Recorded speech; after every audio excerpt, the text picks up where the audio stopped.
Welcome to Power of the Tribe podcast. I'm your host, John Connors. I'm also the founder and head instructor of Connors Martial Arts in Norwood, Massachusetts. We teach Brazilian Jiu Jitsu, Muay Thai kickboxing, mixed martial arts. We have a tribe that comes to our academy, and we have a tribe that listens to our podcast here. And I'm here with Dan Robin, our host. How you doing? I'm good. Luckily this podcast has been deemed essential.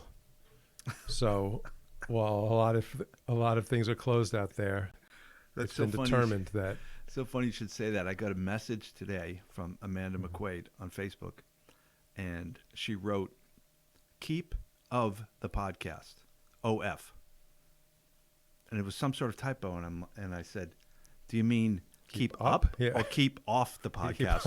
I thought it might mean keep off the podcast, like just stay the hell away from podcasting. Please stop podcasting. So I asked for clarification, and apparently she says keep up podcasting. Of course. Might have been a Freudian slip, though, that slipped out there. In these times, the podcast is essential. Well, we should say it's March 27th.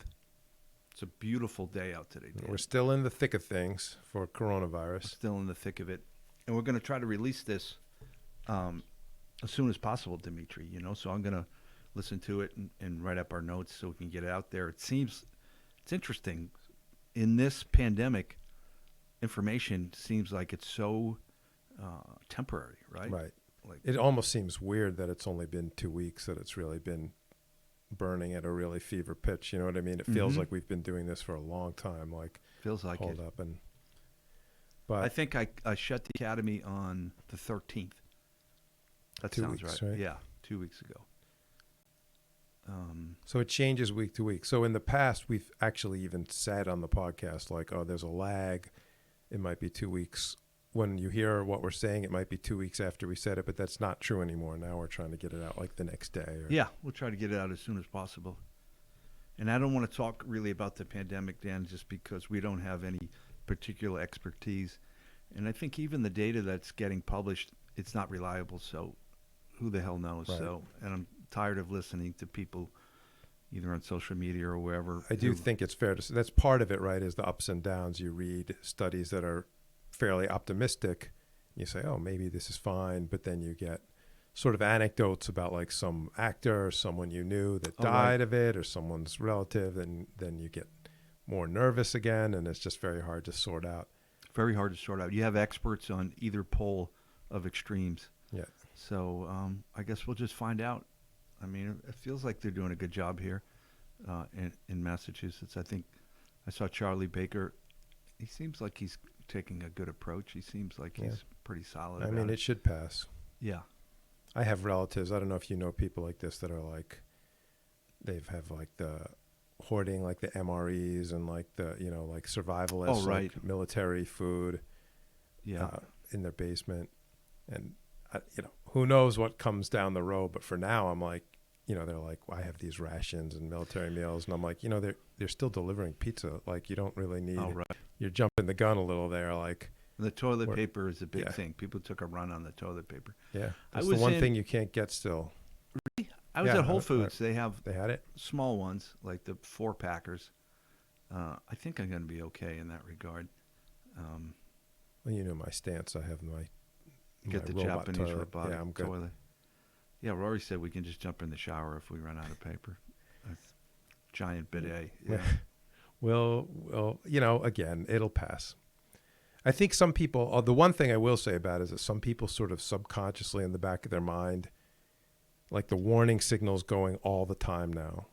We talk about people as animals here, and it's sort of this state of alert all the time now, and it's going to be unhealthy for people to be stressed for a month solid. And I think some people also in the back of their mind almost are picturing this as a 100% lethal disease in a way. It's sort of like I talk to my parents, they're well, if it comes through here, we're all going to die. I'm no, you're not.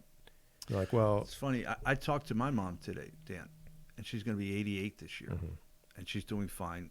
She actually, I hope she's okay. Her voice sounded a little scratchy, but she said she feels great.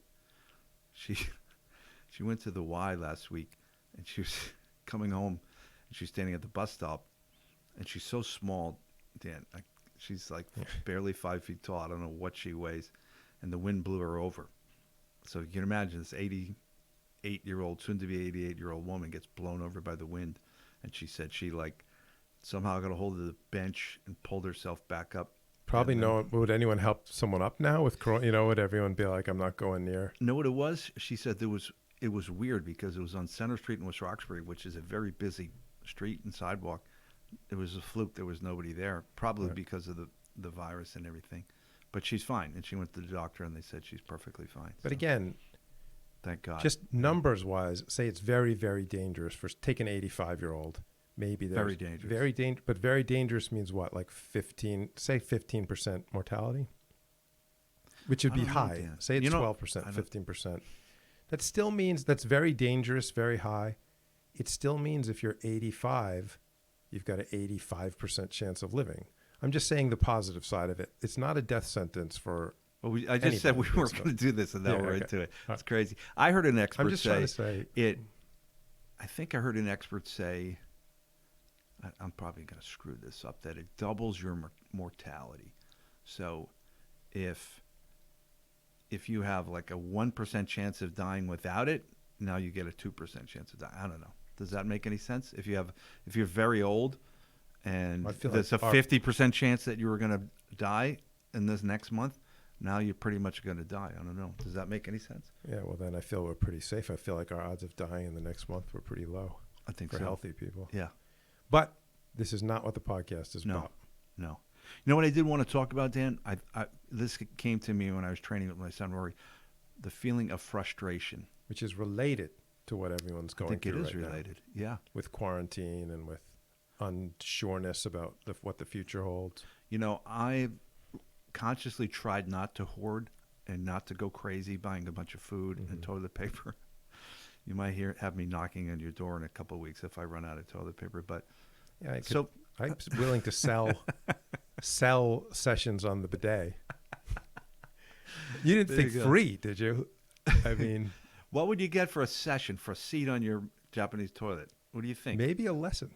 Maybe a private Jiu Jitsu lesson. 100. What about in cash? What do you think? $60 to sit on your Japanese toilet? I got 50. 50. Okay. Well, for not to start, for friends. If it's like a line out the door, I'll just jack up the price until what the market bears.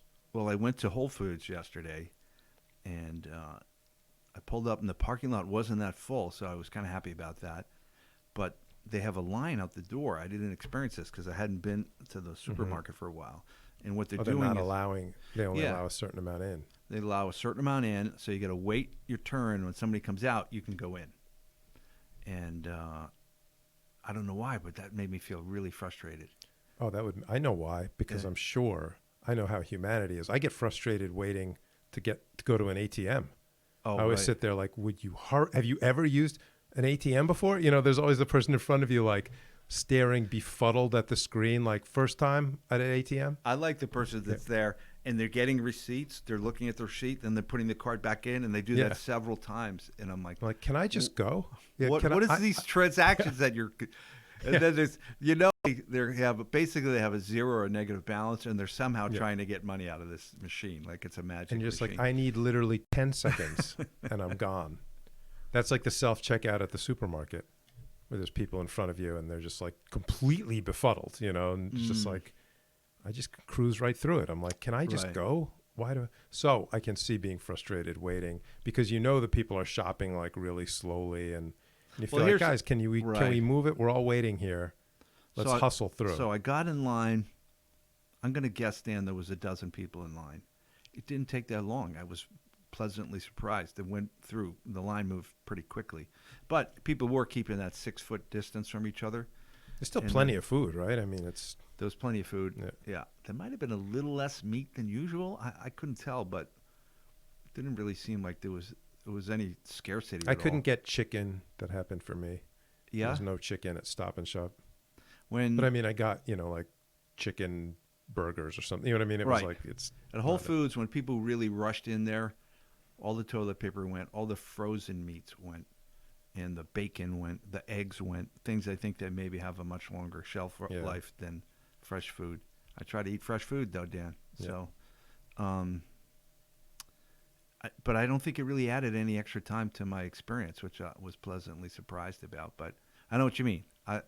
When I go shopping, I get frustrated easily too. Like the people who are the spreaders, those people that they hold their cart with one hand and then they lean out and they hold on the cart as like a counterbalance, and then they start poking at the shelves. So they take up as much of the aisle as possible. They block the entire aisle, basically. Right. And at a broader level, it's those people seem to have no awareness of anyone else around them. No.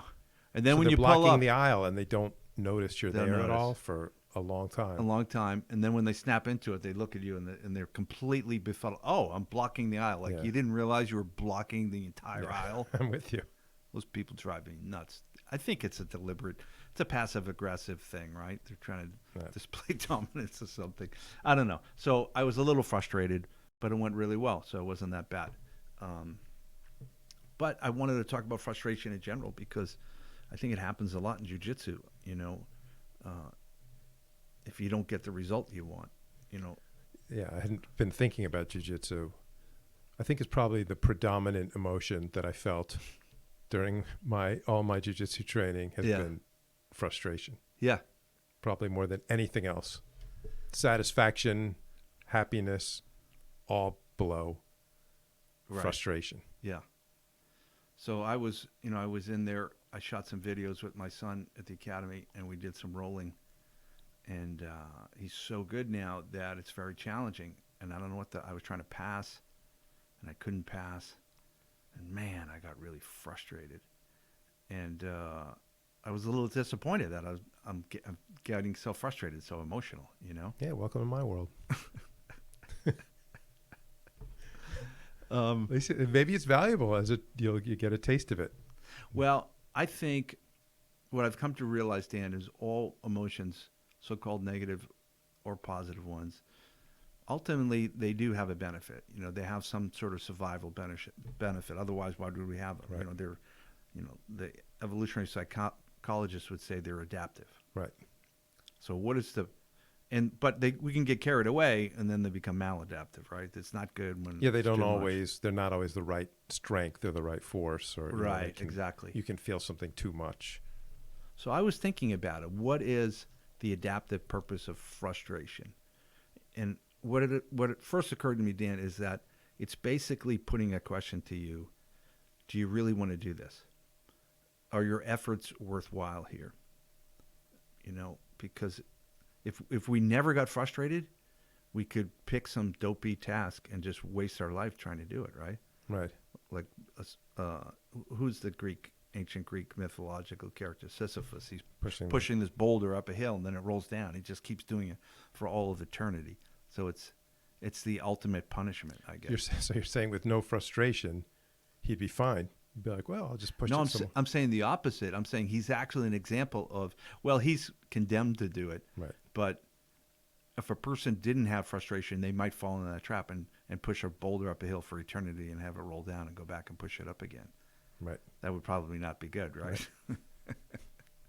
So, but I think part of the challenge of frustration is it puts that question to you all the time. So if you're doing something difficult and you keep asking yourself, Jesus, is this even worth doing? Do I really want to do this? Then it's hard to stay motivated, right? Right. Hard to be positive. I think the other fork in the road is, do I not want to do this? Or on the other side is, of course, do it, but then it's telling you have to increase your effort somehow. You got to physically try harder or mentally try harder. So because this isn't working. This isn't working, so what the hell are we going to do? We either got to get better somehow or we got to get out, do something else. And then I think when I'm doing jiu-jitsu, if I'm feeling frustrated because I'm not getting the result that I want, unconsciously I have to process that emotion, that frustration. And then I think there's also, it stimulates this fear of I'm losing esteem, I'm losing status. Like, shit, I should be able to pass this guy's guard. What does this mean? This must mean I'm losing status in the group. So I'm less likely to have my genes survive and reproduce. It's not a conscious feeling, but it's happening unconsciously, One other thing could be, if you're aware of these emotions and process them, you may come to like so I can quit or I can do something differently, but you may also, there's scenarios where you realize the frustration is temporary, right? Where you go, this is going to pass. Like that was frustrating, but I think it's helpful if you can. And I think probably people who have the profile similar to yours where they have very low emotional variability, not very neurotic, then that frustration is probably less painful, and it probably pushes them less to consider quitting. Then, you were talking about a few months ago this sort of prototype of a new student that comes in and jiu-jitsu is life, and they're going to get jiu-jitsu tattooed on their back, and they want to do double sessions every day for the first 3 weeks, and then you turn around sometimes and those guys are gone. Yeah. And they're obviously very emotionally variable, very high in neuroticism. But so when they feel that frustration, it's probably 10 times what somebody else might feel it, Right. When something works, they have this elation, which is great, but when it doesn't work, the frustration must be overwhelming. And so we've named guys on this podcast and you've seen them your whole jiu-jitsu life. I'm sure we all have that. You can just tell from an early stage, like as a white belt, you're like, they have a good chance of going far. Some of it is when they're just very, very good. But wouldn't you say a lot of it is that they show that they're not fazed by the frustration? I think right? that's maybe the main thing. I don't know. I agree. I think it is the main thing. Yeah, definitely.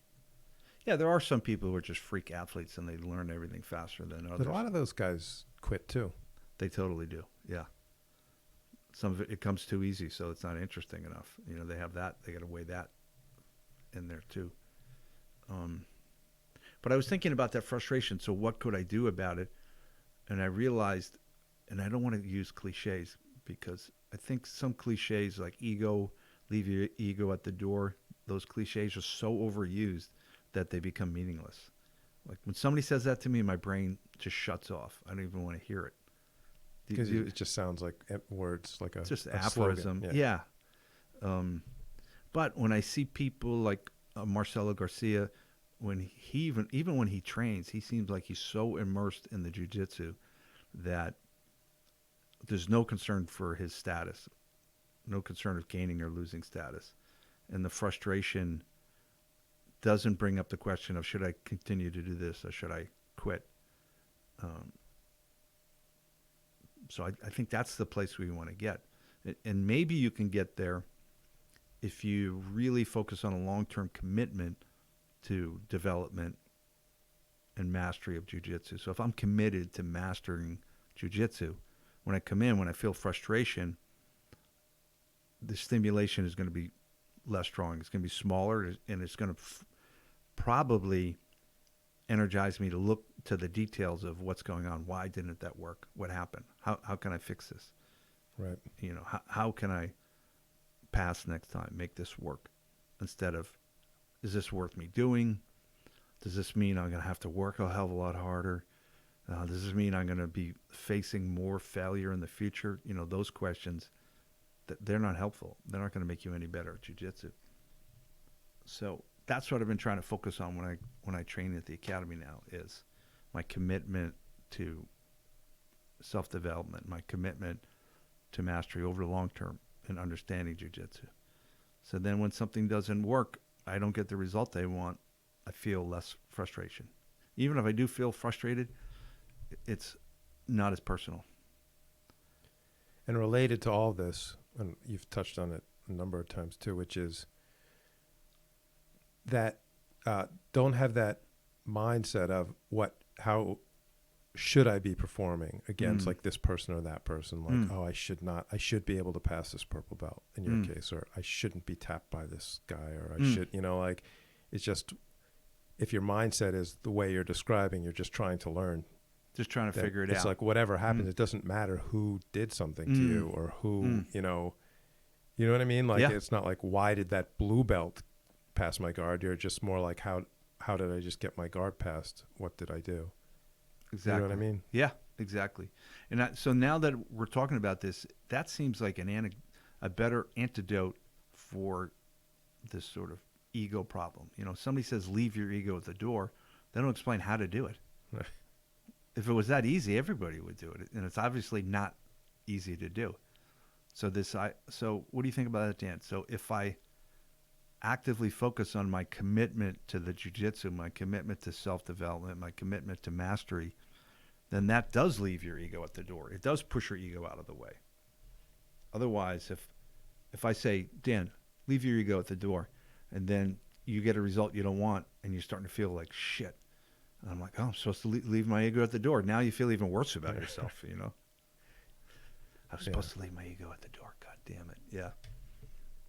So that's my thoughts on frustration. And it's a work in progress. You know, I wrote some of this out. I've been thinking about it.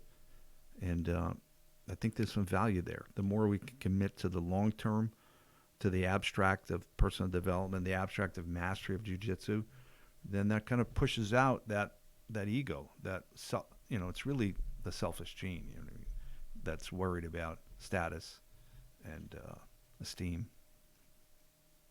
And I do think it's worth saying too that even in your case, someone who's thought about it, you're talking about it on a podcast, you're on a gym, like you have to keep working on it, right? Like it's not, you can't just say it and then be like, okay, I'm done with that. You know, now I've got it. And now I'm enlightened. Yeah. No, it's a daily process. You're absolutely right. It's just like aerobic conditioning. I don't get conditioned aerobically once. It's something that you got to maintain and develop and maintain on a regular basis. Dan, do you think we should talk about the selfish gene? Because I do reference that sometimes. Should I explain that again? Make sure everyone knows what it is, right? I think this is a brilliant idea. If you can understand this idea, you're going to see it everywhere in human nature. It's essentially the foundation of human nature, why humans do what they do, how people work. And, you know, we have an animal nature. You know, dogs, you're a dog lover. You know, dogs have a dog nature. You know, each individual dog is slightly different, but you pretty much, at this point, Dan, you're probably a bit of an expert. You know how dogs operate and the nature of them and how they're going to behave under certain conditions. And they're not all going to be exactly the same, but there's an underlying nature to the way they work. Same for horses and giraffes and cats have a nature, a basic animal nature, and humans have a basic animal nature. And this concept of, not as familiar with giraffes. Just if we're going to go down that road, I'm not that familiar with how the nuance of how they behave. They're pretty freaky, right? Yeah. I saw something on social media where they can store more water in their necks than camels can in their humps. Yeah. Sounds plausible. And it's another good example. You never know what you're going to learn tuning into this podcast. I think it's fair to say. Exactly. Okay, so the selfish gene is a concept that was popularized and I guess you say invented the concept by Richard Dawkins in the book title, That Selfish Gene. So should I start by explaining what it doesn't mean? Because most people think it means we have a gene that makes us act selfishly. That's not what it means. You know what I mean?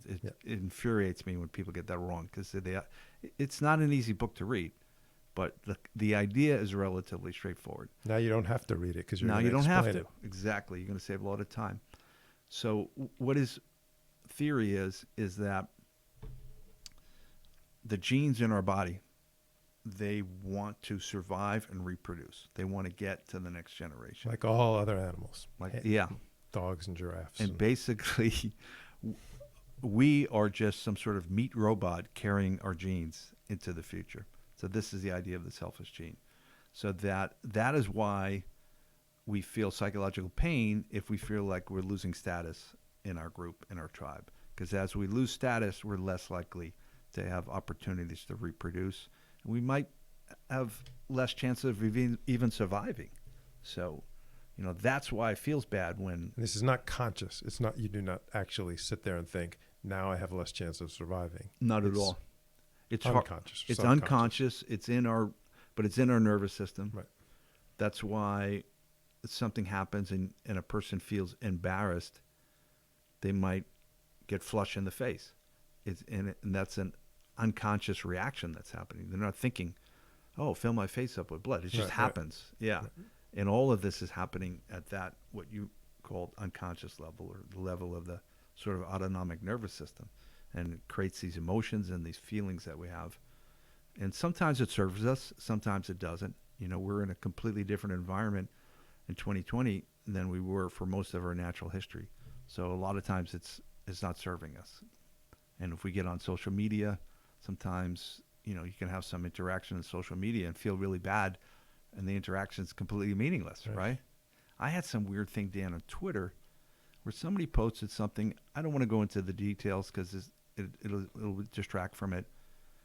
And I commented, yeah, I think this is a gross exaggeration, this post in this video. It's a little outlandish. And then somebody replied to me in a rather snide fashion. And then there were certain people that started liking my tweet and other people liking the snide person's tweet. And it made me feel bad. And it's crazy, right? Right, because there's no real meaning to it for you. And I don't know any of these people. Yeah. And the guy that said something snide, I don't even know if it's a man or a woman. Yeah. They don't even have a photo of themselves. They have like some, what do you call that? The avatar? Avatar, yeah.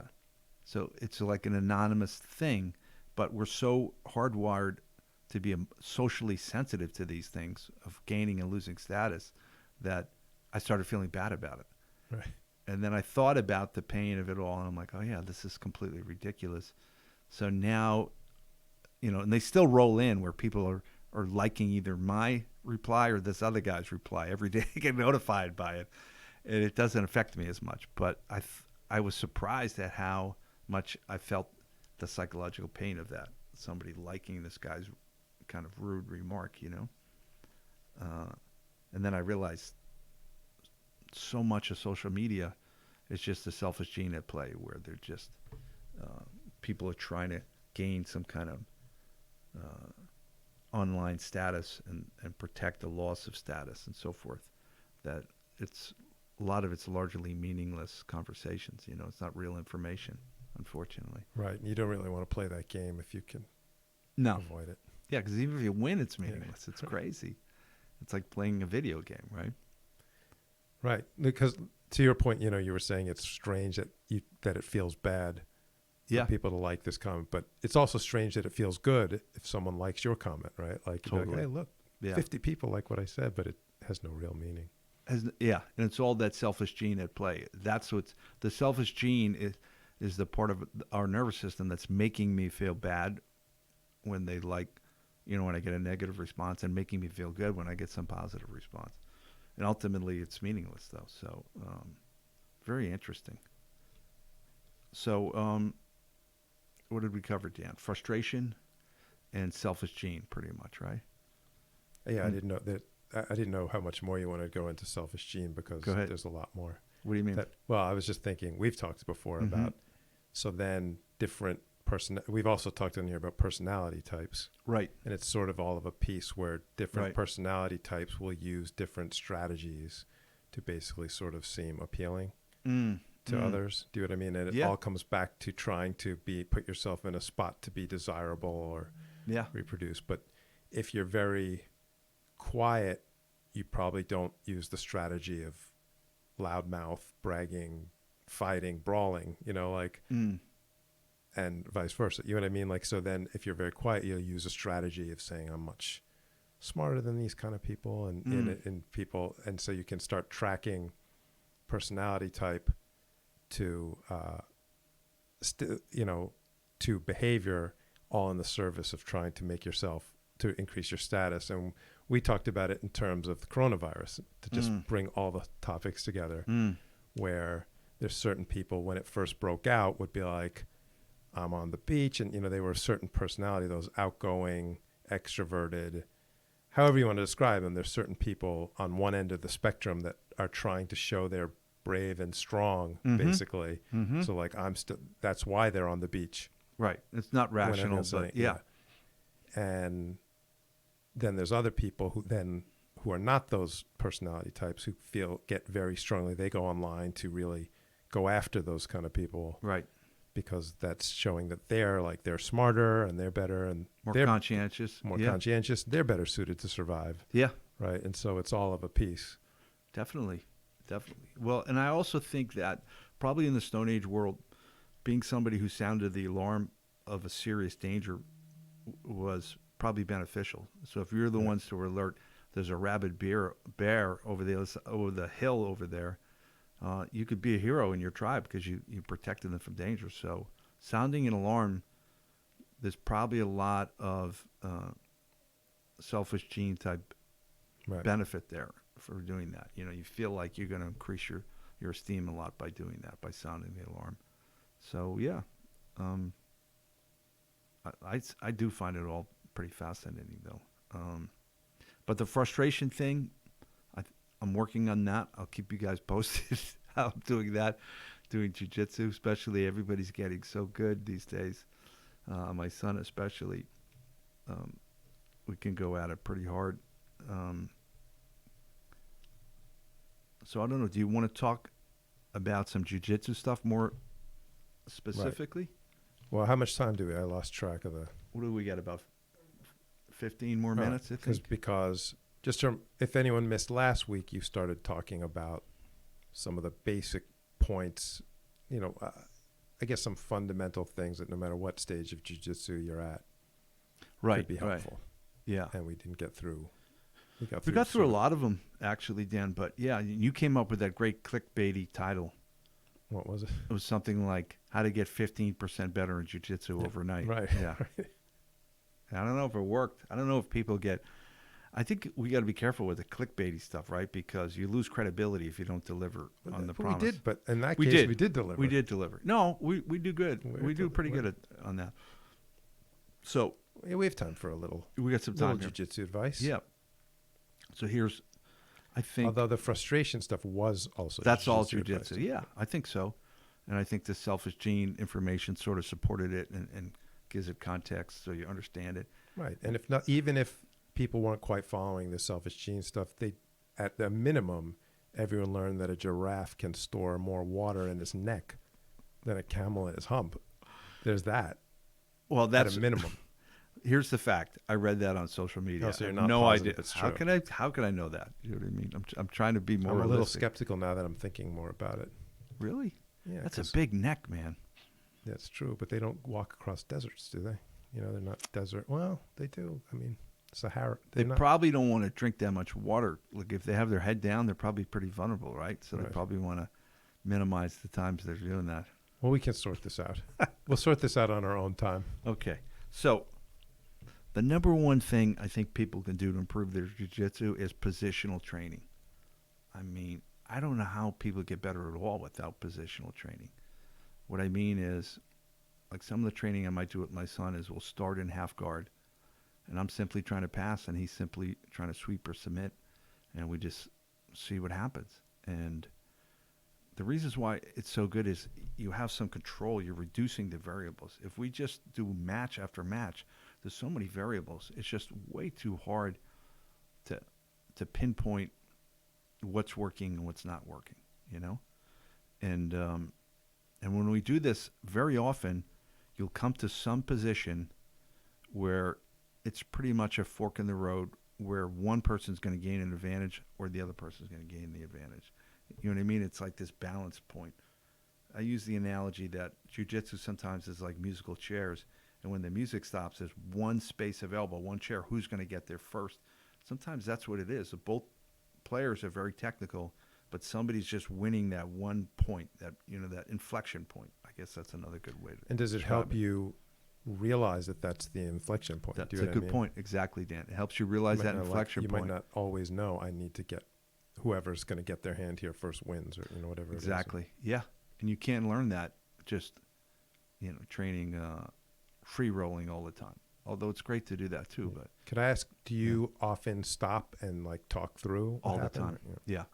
So here's the type of training my son and I will do often that I find amazingly helpful. Positionally train, but we go hard. We try to be very technical, but we're trying to win, so-called win. You know what I mean? Pass or sweep or submit or whatever the hell it is. And then when it's over, we stop and we deconstruct what the hell just happened. And sometimes we're going so hard and so fast that we don't really remember. But if we stop and use our collective minds, we can typically find out what the hell happened. And, I've been doing this for more than 20 years. Sometimes, Dan, I'm like, what happened? I have no idea what happened. Yeah. I'm actually, because I think you're really good at remembering what happened in rolls. I think I've rolled next to you while you're rolling with someone else, and you still know what happened in my roll. better than me. You know, you'll be like, Mhm. well, he passed you because you let his knee get there. And I'm like, you were 10 feet away rolling with someone else. And I don't remember how he passed me. Mm. So you actually, it's surprising to me that even for you, you're not always sure what happened. Right. But I think what happens, Dan, now that you mention it, another benefit of this type of training is your mind gets better at understanding what's going on. And it gets better at deconstructing what just happened. Oh, I pulled this hook out, but you somehow use your other foot to hold onto my leg for a brief moment for you to get the hook back in. And it happens so fast that it's really hard to notice. But the more you do this sort of deconstructing, the better you get at it. And, it's ultimately about distinctions. And, if I teach a technique, I might say, here are the 5 steps or 10 steps. Here are the distinctions that you need to know. But then when you really get into the jiu-jitsu with this sophisticated opponent, they're countering what you're doing, and now you need to have more distinctions. You have to come up with a counter to their counter, and then they'll come up with a counter to that. So the distinctions just start piling up on top of each other, even in one small position. And you can't drill down into those distinctions, really, unless you train this way, positionally, with this sort of like deconstruction, Right. post-mortem. And I think it's a good point. I'm thinking through what you're saying, just get to one specific small position like half guard, and I'm going to try to pass, because I've had it before where it's something like passing. So picture if it was like, you're going to pass my guard, and it was like, and I'm supposed to learn to stop you. And you keep passing, and each time be like, well, how did John get past that time? It's like, well, you let him pin your leg. Then, okay, I won't let him do that. You would find something else and be like, well, how did he get it? I didn't let him pin my leg. It's like, yeah, well, that time, since you stopped pinning your leg, he went around this way. And then it's like, okay, and then how do you do it? And it could go on, Right. on and on and on and on. Like, and if they're passing with different passing styles from different positions, you're getting bits of information, but they're so separate, it's hard to retain it all and put it all into a sensible pattern. Right, You know what right. I mean? Because then you could maybe go back to the first pass, Right. and I'm not ready for that again because you know Right. what I mean? Like, so that's why you're saying try to get a specific position and be like, just try to. And even a certain pass, now that Yeah, you mention it, or combination, like these 2 passes are trying to work on me, and what am I doing to defend them? Yeah, that's definitely the way to learn. Right, as opposed to like, I'm going to learn now to stop any pass that you might throw at me. Yeah. Might be a little too much. Is that Way right? too much, yeah. The other benefit from this type of training is it's much easier to do what I talked about before. Think about personal development, mastering jiu-jitsu. It's less of a competition. It's less of a match. So you feel like you're not losing as much esteem if you don't get the result you're looking for. And maybe put your head in a better space to learn, because Definitely. you're thinking, how did he pass me? Instead of like, I can't believe that white belt just passed me. Exactly. Right? Do you know what I mean? Like, Yeah. Because if a white belt passed me, I might not be like, how'd he pass me? I'd be like, oh, that's embarrassing. You know what I mean? Like, Yeah. And whatever I successfully do, it needs to be repeatable to have real value. If I do something and I don't know what I did, and I can't do it in the future, it doesn't really have a lot of value for me, right? For my jiu-jitsu game. So that's super valuable, I think, that positional training. And then I would say the other thing that could be valuable to people is effective instructionals. So I'm putting out some videos now, I think, of the best information. I don't want to put out anything that I don't think is very useful. And one of the challenges now is, Dan, there's so much information out there. In every field, the internet is just flooded with information. Right. So now it's a greater challenge of curating what you're listening to and watching. That's fun to think. We all remember when jiu-jitsu was like, oh, there are these 3 instructionals in the world. Yeah. And now we could probably watch instructionals for the rest of our lives nonstop and not see all of them. Yeah, right. Possibly. So I had a student, and she asked me about watching instructionals. I said, yeah. I go, yeah, they can be helpful. I said, who are you listening to? And she says, this guy, Eli Knight, who, have you ever heard of him? No. I never heard of the guy. And honestly, I've never watched any of his videos, but my understanding is he's not a competitor. and he's not even a world-class competitor. I don't think he even competes at all, but I think he got into YouTube before most other people did, so he has 100,000 followers on YouTube. Did you So- watch it? Maybe he's good, like good, and gives good advice. I don't know, Dan. I asked Tin Nguyen about it. He said what a lot of people do is they go to a YouTube channel, and if there's 100,000 followers, that's so much social proof that they'll just buy in. So once so once you have a certain amount of followers, it seems to be important. But I would advise my students not to look at the number of followers, but there's world champions out there that are producing stuff. I would say listen. Oh, and there's old geezer world champions like me who are producing a couple of videos. Watch my videos, but then Gordon Ryan or Braulio Stemia, somebody who's a bona fide world champion. I mean, why would you want to listen to somebody else? I mean, they all vary in their ability to instruct. Gordon Ryan's excellent. Braulio's really good. There's a lot of really good world champion instructors. So, What about the risk of a world champion being so freakishly athletic that they're giving advice that a common person couldn't? I always use the example of like Michael Jordan saying, and if you're at the free throw line and you have an inch of space, dunk it. Like you can't, you know what I mean? I hear Dan. Yeah, that's a valid concern. I think jiu-jitsu is so technical that most of these guys, when I watch, that's not the case. They're just giving really good technique. They're not saying do a backflip. Right? So They're not. They're not. So I'd rather have my students gravitate towards somebody, or John Denner. He's not a competitor, but for God's sakes, he's coached so many top people. Like that guy would probably be worth listening to. There's some other guy what's his name? Stephen Kesting. Just some random guy that started in YouTube early. He's got a massive following. I remember him from. He's a bald guy. I had VCR tapes of his. Probably, yeah. I don't think it's worth your time. You know what I mean? I haven't looked at his stuff in a long time, though. But, I mean, you only have so much time to invest. So why wouldn't you just go to the proven world champion competitors? So that's what we're doing. That's what Rory and I are doing. That's who we're looking at. We're looking at Gordon. Gordon Ryan, he did a deconstruction of his ADCC tournament, this past one in 2019. So it was 8 hours.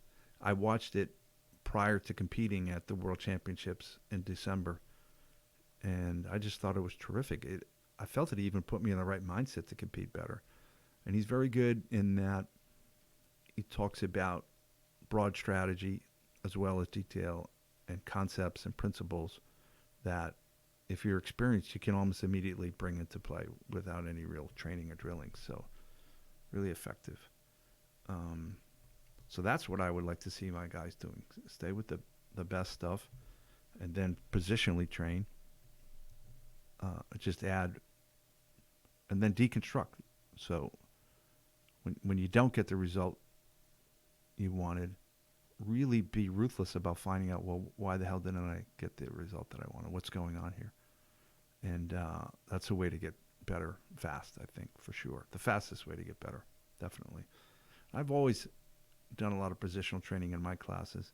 Some people, I think, find it too boring. I had one guy, I think it's just his personality. He's trained in a lot of different academies, and he didn't like it, and he left because, he had different goals.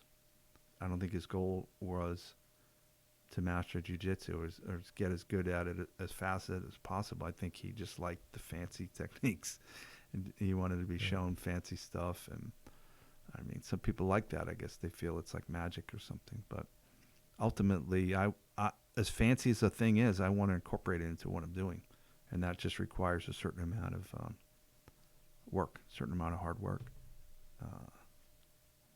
But it's great. And then if I go in there and I train that way, and I can train hard for an hour, and if I feel like, wow, I'm leaving with some real tangible things, some things that I figured out, that I discovered, that's always a good feeling when you figure something out, that feeling of eureka. And I'm already incorporated them into my game, so I'm already better. So then I feel great. I mean, that's a good feeling if you can leave confident that you're a little bit better and confident that you actually learned some distinctions that you didn't have before. That's a great feeling. And then I don't have to to win any of the exchanges if I could come away with that, you know? Right. So I think that those two things, the world-class instructionals and the positional training. Maybe even to what you're saying, maybe even as you leave the gym, think like, what did I learn? How did I improve today? Yeah. Or what did I learn something today? I got to get back to the notebook, Dan. I used to write things down, and I got away from that. I think I'm going to get back to that because I think that can help reinforce what you have learned, you know? I think if you do that, then you get to train hard. Like back in the day, they used to talk about this flow rolling. Remember that? Yeah. I always was frustrated by that. It made no sense to me where I'm not going to really try. I'm going to let you sweep me, and then I'm going to try to sweep. I didn't understand it at all. I didn't find it effective. And then it never worked because inevitably one of the parties would start to try a little bit harder, and then the other guy would start to try harder, and the next thing you know, you're going at 100%, both of you. So it doesn't make any sense, right? This positional training, you can go earnestly hard. You know, you don't have to go berserk. You want to be technical, but you're trying essentially 100% to accomplish your goal, whatever the hell it is. And then you using the results to sort of figure out what you need to improve, you know? You're analyzing and deconstructing what happened and what do you need to do differently next time. So and you get in good shape too, because it's not easy. You know what I mean? Yeah, I like it. Definitely. I've been doing positional training since I started my academy. And as you know, I took 18 years or so, 18 and a half years away from competing. And when I came back, I was right there hanging with those guys who had been competing for 20 years. So I think that had a lot to do with that, the positional training. The only other way I would say to train that's slightly different than that is for takedowns. So takedowns, there's a greater risk for injury. Most serious injuries happen when you get taken down in the wrong way or somebody falls on the side of your knee or something like that. So what I'm advising our white belts now, Dan, or maybe our new blue belts, is to try to master 2 complementary takedowns. And then I would like them, you have to drill it slowly till you really understand the mechanics of it and your body can do it.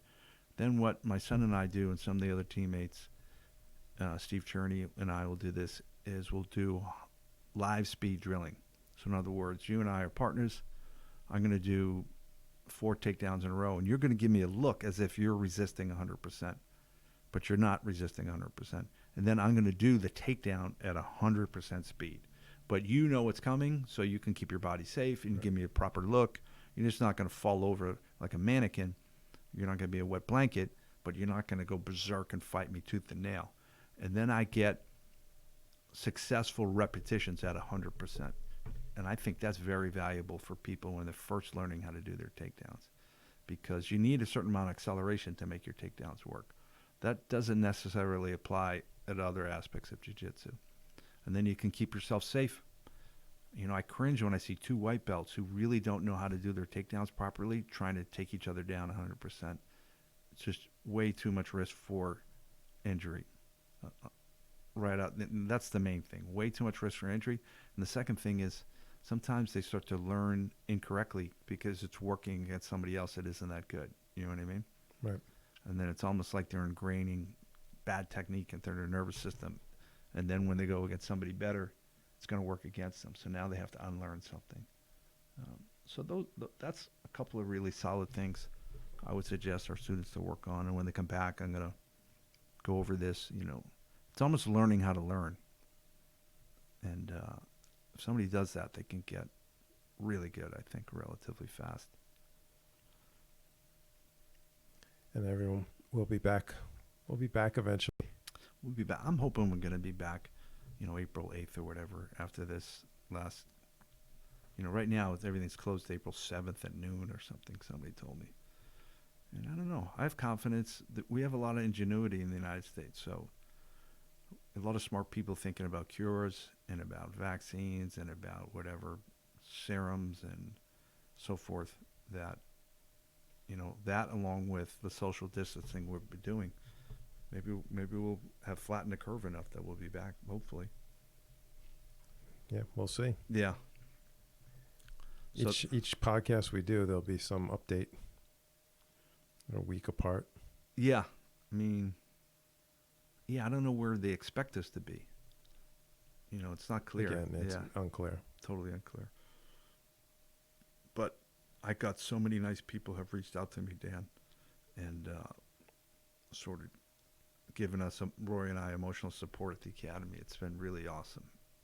People sending me emails and text messages and Facebook messages. So it's been great. Yeah, I think we have a wonderful tribe at the Academy, a wonderful group of people.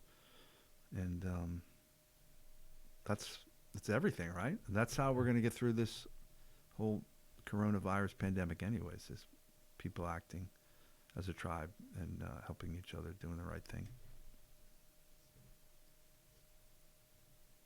So, yeah. Do you get anything else, bud? No. Okay. So we're going to push this out as fast as possible, and we'll be back next Friday. So everyone, thanks for, Dan, we're up to 502 subscribers on our YouTube channel. So that's plus like 37 or 8 in the last 28 days. So that's fantastic. If we get to 1,000 subscribers, there's some benefit for getting there. So I don't know how the hell we're going to do it. So folks, if you haven't subscribed to the YouTube channel yet, please go subscribe to that. And if you know anyone that likes jiu-jitsu or likes whatever the hell we're talking about, get them just literally subscribe. you just hit a button that says subscribe, right? Yep. And then there's another little button, Dan, that's a little bell. And that's for notifications. So if they click that for all, it looks like the little bell is ringing, and then they'll be notified when we have a new video put up. Sounds good? Awesome. Okay, thanks, everybody. Please stay safe, and hope to see you at the Academy soon. Take care.